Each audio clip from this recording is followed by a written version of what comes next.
নমস্কার, আমি মঞ্জু ভট্টাচার্য। আমার গল্প পাঠ আসরে আপনাকে স্বাগত জানাচ্ছি। আজ পড়ছি বুড়ো আংলা উপন্যাসের আমতলী পর্বের দ্বিতীয় ভাগ।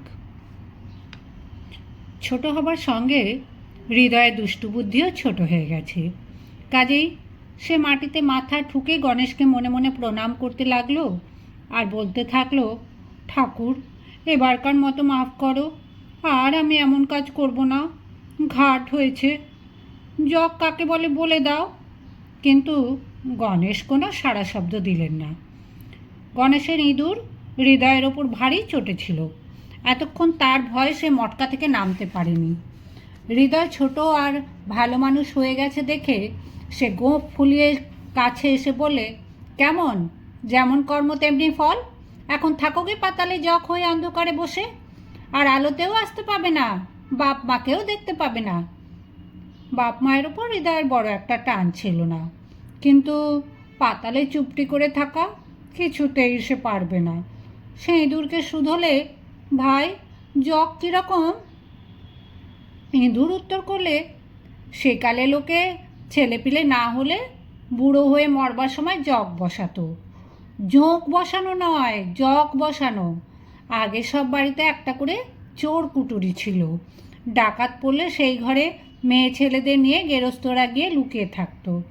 এই চোর কুটুরের নিচে অন্ধকার সিঁড়ি দিয়ে নেমে পাতালের মধ্যে একটা কুয়োর মতো অন্ধকার জায়গায় লোকে কখনো কখনো জগ বসাতো।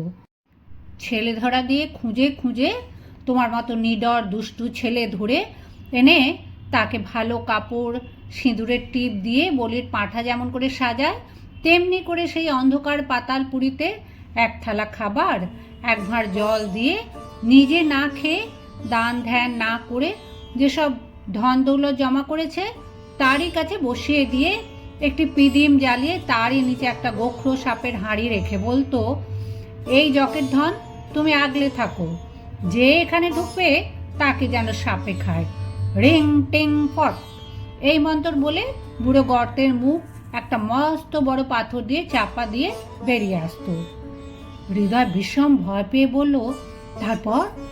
তারপর আর কি, 2-4 দিনে থালার খাবার, ভাঁড়ের জল ফুরিয়ে গেলে ছেলেটা রোগা হয়ে শুকে শুকে মরে যেত। পিদিমটাও তেল ফুরিয়ে ফুরিয়ে নিভে গেলে অন্ধকারের ডাঁশ পোকা সব বেরিয়ে তার গায়ের মাংস ছিঁড়ে খেয়ে ফেলত। সেই সময় গোখরো সাপ ডাঁশের লোভে হাঁড়ি ভেঙে বেরিয়ে এসে মরা ছেলের ফাঁপা মাথার খুলিটার মধ্যে বাসা বেঁধে ধন দৌলত আগলাতো। আর ছেলেটা জগ হয়ে সেই অন্ধকারে খিদের জ্বালায় কেবলই কাঁদত। আর এই পর্যন্ত শুনেই হৃদয়ের এমন ভয় হলো যে সে ভাবলে যেন তার চারদিকে অন্ধকারে ডাঁশ পোকাগুলো বেরিয়েছে, আর যেন লক্ষ্মীর ঝাঁপিটার মধ্য থেকে গোখরো সাপ ফোঁসলাচ্ছে। ইঁদুর হৃদয়কে ভয় দেখিয়ে বললে, শুনলে তো, এখন ছেলে ধরা তোমাকে দেখেছে কি ধরে জকে বসিয়েছে। পালাও এই বেলা, মানুষের কাছে আর এগিয়েও না, ধরা পড়লেই মুশকিল। বলেই ইঁদুর কুলুঙ্গিতে উঠে বসলো। হৃদয় কেঁদে বলে, আর আর কি আমি মানুষ হব না? ইঁদুর হেসে বললে, গণেশ ঠাকুরের দয়া না হলে আর মানুষ হওয়া হচ্ছে না। হৃদয় আরও ভয় পেয়ে শোধালে, গণেশ গেলেন কোথা? তার দেখা পেলে যে আমি পায়ে ধরে মাপ চাই। এবার যদি তিনি আমায় মানুষ করে দেন, তবে নিশ্চয়ই বলছি কোনো দিন সন্দেশ চুরি করে খাবো না, খেয়ে আর মিছে কথা বলবো না, পড়বার সময় আর মিছিমিছি মাথা ধরবে না, তেষ্টাও পাবে না, গুরুমশাইকে দেখে আর হাসবো না, বাপ মায়ের কথা শুনবো, রোজ তোমার চান্নামেত্ত খাবো, 100 দুর্গা নাম লিখবো। এবার থেকে বামুনের দোকানের পাউরুটি আর হাঁসের ডিম ছাড়া অন্য কিছু ছুঁই তো গঙ্গা স্নান করবো। এমনি ভালো মানুষ হবার যত কিছু প্রতিজ্ঞা, কোনোটা করতে হৃদয় বাকি রাখলে না। কিন্তু এতেও গণেশ খুশি হয়ে তাকে মানুষ করে দিতে ঘরে এলেন না দেখে বাইরেটা সে একবার গণেশকে খুঁজে দেখবার মতলবে দরজার ফাঁক দিয়ে গলে বেরোলো। পাড়াগাঁয়ের সব বাড়ি যেমন, হৃদয়দের বাড়িও তেমনই ছিল। পূবে হাঁস, পশ্চিমে বাঁশ, উত্তর বেড়ে, দক্ষিণ ছেড়ে। ঘরের দাওয়া থেকে নেমেই এক হাত অন্তর একখানা চৌকো টালি পাতা রয়েছে। এমনি নানা দিকে সোজা বাঁকা ভাঙা আস্ত টালিগুলো মাটির ওপরে যেতে রাস্তা হয়েছে। পুকুর পাড়ে যাবার, গোয়ালে যাবার, হেসেলে ঢোকবার। বর্ষার সময় যখন জলে সব ডুবে যায় তখন এই টালির ওপর পা ফেলে চলে যাও, একটুও পায়ে জল লাগবে না। আবার যেখানে জল যাবার নালা তার উপরে এপার ওপার করবার জন্য দুটুকরো নারকোল গাছের গুঁড়ি পাটাতন করে পাতা, পুলের মতো তার উপর দিয়ে সোজা চলে যাও। হৃদয় এখনো থেকে থেকে ভুলে যাচ্ছে যে সে আর বড় নেই। ঘরের দাওয়া থেকে আগেকার মতো লাফিয়ে নামতে গেছে আর অমনি চিৎপাত। মনে হলো যেন এক তলার উপর থেকে পড়েছে। ভাগ্যি এক আঁটি খড়ের উপরে পড়েছিল, না হলে হৃদয় সেদিন টের পেতে বেড়াল ছানাকে দাওয়া থেকে হঠাৎ ঠেলে ফেললে কতটা তার লাগে। গোটা কতক ছাতারে পাখি বাঁশঝাড়ের তলায় শুকনো পাতা উল্টে উল্টে ফড়িং খেয়ে বেড়াচ্ছিল। বুড়ো আংলাকে ডিগবাজি খেয়ে পড়ে যেতে দেখে বলে উঠল, ছি ছি, ও হৃদয়, হলো কি, ছি ছি। অমনি কুবো পাখি বাঁশের ডগা থেকে বলে উঠল, দুও, বেশ হয়েছে, দুও। আর অমনি চারদিক থেকে হাঁস, হাঁসের ছানা, মুরগি, মুরগির ছানা, কাদা খোঁচা, পানকৌড়ি, এমনি সব ঘরের আশপাশের পোষা পাখি, বুনো পাখি মজা দেখতে ছুটে এসে হৃদয়কে ঘিরে চেঁচাতে লাগলো, হাসতে লাগলো। ছি ছি, ছ্যা ছ্যা, দেখ দেখ, ঠিক হয়েছে, বেশ হয়েছে, বুড়ো বুড়ো, বুড়ো বুড়ো, আংলা, ও হৃদয়, হলো কি? কুঁকড়ো ঘাড় ফুলিয়ে বলে, কি হলো? চড়াই ল্যাজ মেরে বলে, এ কি জক নাকি? হৃদয় যখন মানুষ ছিল তখন পাখিদের কিংবা জানোয়ারদের কথা একটুও বুঝতো না, কিন্তু জক হয়ে পরিষ্কার বুঝতে পারছে। কুঁকড়ো বলছে, কেমন, আর আমার ঝুঁটি ধরে টানবে? মুরগি অমনি বলে, যেমন দুষ্টুমি তেমনি শাস্তি হয়েছে, চুরি কর আমার ছানা, এইবারে এক ঠোক করে মাথা ফুটো করে দেব। বলে মুরগিটা হৃদয়কে ঠোঁট বাড়িয়ে তেড়ে গেল। পাতিহাঁস অমনি বলে উঠল, থাক থাক, এবার মাফ করো। কুঁকড়ো মাথা নেড়ে বলে, তোর এমন দশা করলে কে? রাজহাঁস অমনি নাক তুলে শুধলো, হ্যাঁ?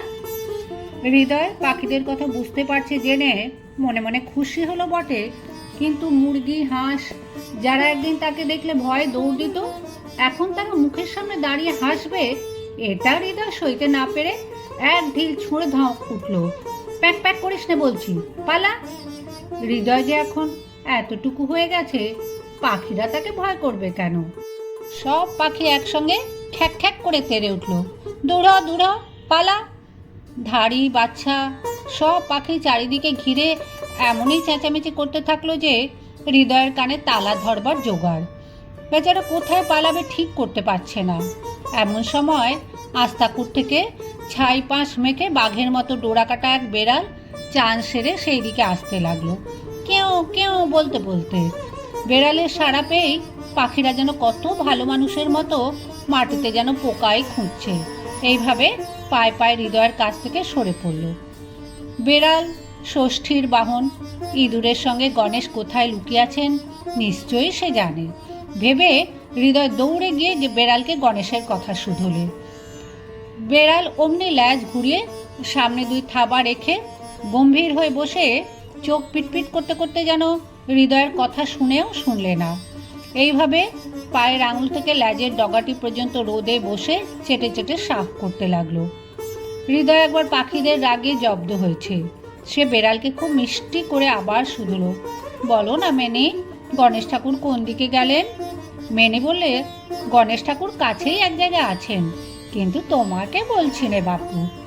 হৃদয় আরও নরম হয়ে বললে, লক্ষ্মীটি বলো কোথায়, তিনি আমার কি দশা করেছেন দেখেছ?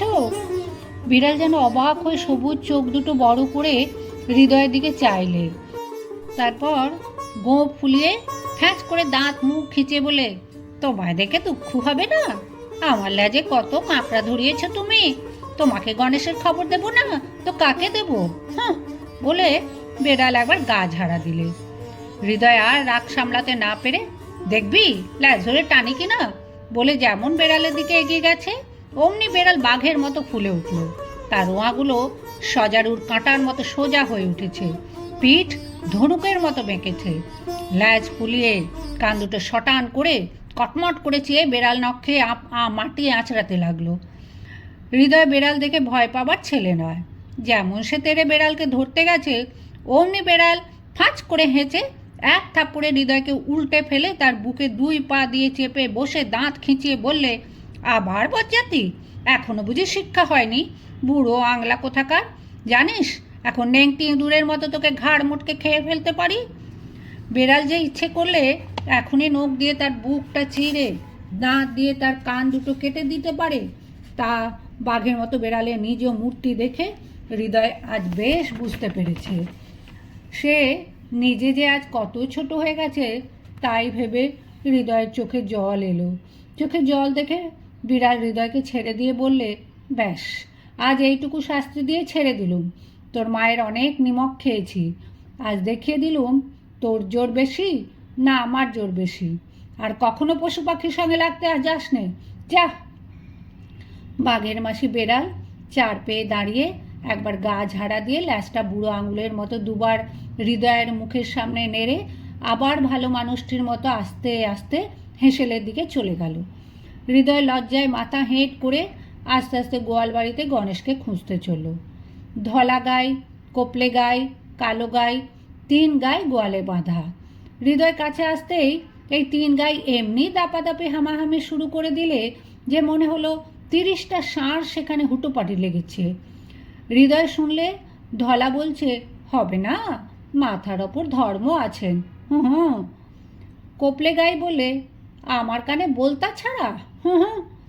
এই সময় হৃদয়কে গোয়ালের দুয়ারে দেখে কালো গাই লাথি ছুঁড়ে বললে, খবরদার, দেখেছ, এক লাথিতে মাথার খুলি ফাটিয়ে দেব। কোপলে বললে, একবার বলতা নিয়ে কাছে এসো না, মজাটা টের পাইয়ে দিচ্ছি। কালো, সে সবচেয়ে বুড়ি, সবচেয়ে জোরালো গাই, সে বললে, বড় যে আমাকে ঢিল মারা হতো, আবার সেদিন আমাকে জুতো ছুঁড়ে মারা হয়েছিল। আয় একবার আমার খুঁড়ের ঘা খেয়ে যা। রোজ দুধ দুইবার সময় দুধের কেড়ে উল্টে দিয়ে মাকে নাস্তানুবুদ করে তবেই ছাড়তিস। আহা, এমন দিন নেই যে তিনি তোর জন্য না কেঁদেছেন। আয় আজ একবার তার শোধ তুলব। বাপরে বাপ, কি দুষ্টু ছেলে গো, গণেশ ঠাকুর তাঁর সঙ্গে লাগা। হৃদয় গুরুদের সঙ্গে ভাব করে বলতে চাইছিল, যদি তারা গণেশ ঠাকুরকে দেখিয়ে দেয় তবে কোনো দিন আর সে কারো কাছে কোনো অপরাধ করবে না। কিন্তু গাই 3টে এমনই ঝাঁপাঝাঁপি আরম্ভ করলে যে হৃদয়ের ভয় হলো, যদি দড়ি ছিঁড়ে এরা বেরোয় তবে আর রক্ষে থাকবে না। সে আস্তে আস্তে গোয়াল ছেড়ে সরে পড়ল।